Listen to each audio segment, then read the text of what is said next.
Hello, and welcome to this part of the pond of the Bullfrog Reviews.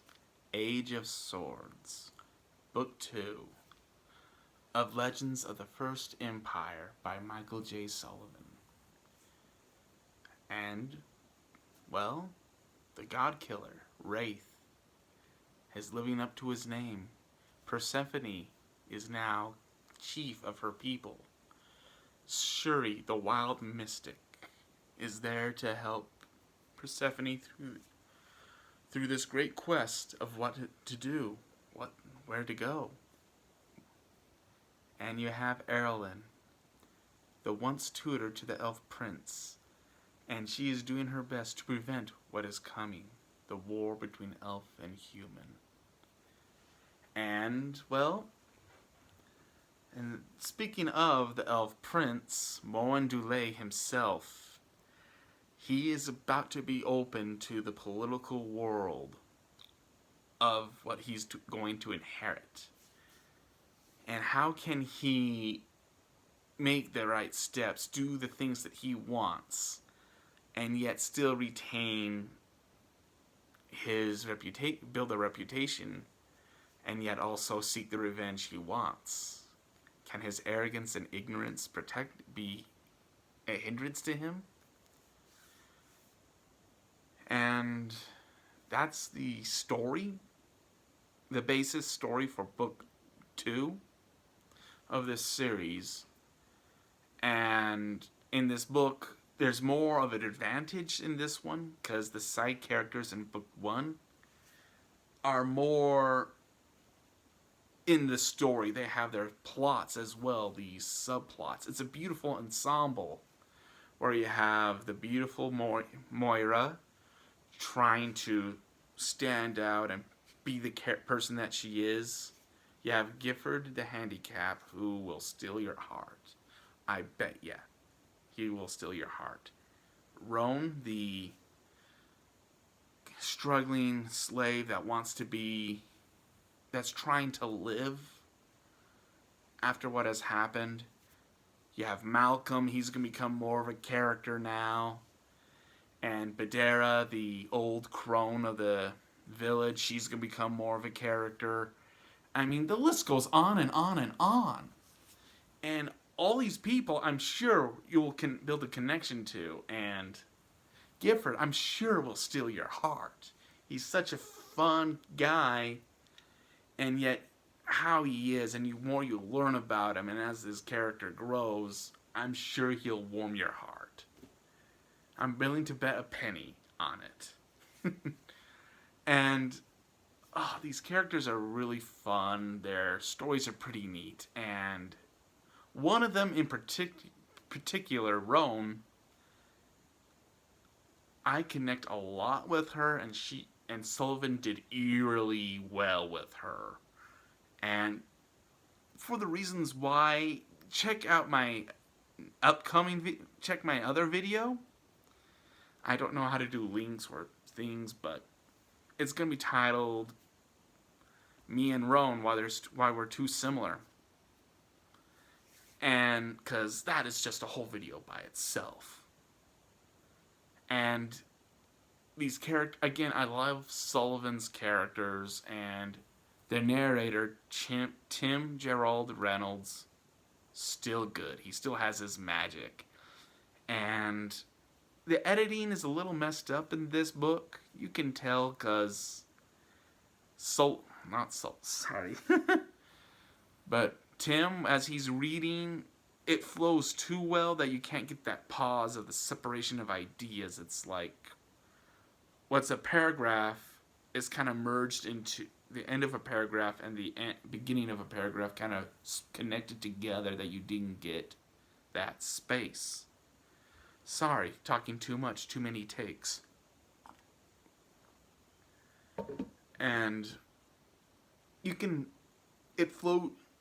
kind of throws you off a bit, but editing was a little bit rough, and in the book there's this confrontation between Gifford and Badera. I thought it didn't have that much of foundation. I love these. I love Gifford. I love how Sullivan has done these characters. I just felt like that this confrontation is a little rushed. I wish there was a seed at the beginning of book 2 or somewhere in book 1 where you got to see the Badera and Gifford kind of clash. But other than that, it's kind of good. I mean, kind of an exaggeration. It's really, I like these books. I like Sullivan, and this book is more of a highlight for me, but that will be in the video why me and Roan are a little bit too connected. And I like these books. I'm listening to this one. This is my 3rd listen through, and I listen to a ton of books at work. And reason why I say this is sometimes there are 7 titles that bear the honor of me completely forgetting lunch. From beginning to end, I didn't have a break. I was too involved in the book. And before I know it, what, the day's done? I completely forgot lunch? Dang! I didn't care. Watch the clock. I have to... sometimes I go, what time is it? Do I need lunch? 2 o'clock? Dang! If I didn't pay attention.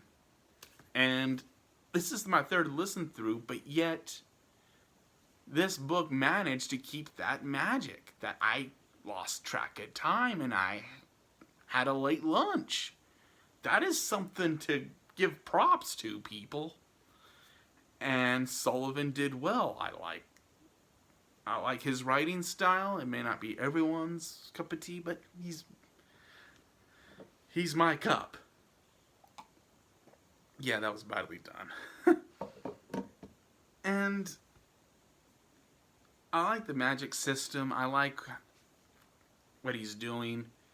And at the beginning of this book, he showed off that his elves are not going to be like normal elves. I'm not going to rant on this, but I so want to do it somewhere else. I'll do it in a deep dive because I have issues with elves in particular. Christopher Paolini, I'm looking at you. But elves are made too perfect. Elves are too well done. They're like the perfect image of what mankind should build up to be, and it's just, you're kidding me. Tolkien, the guy who started this, is, sorry, rant aside, no rant, other video.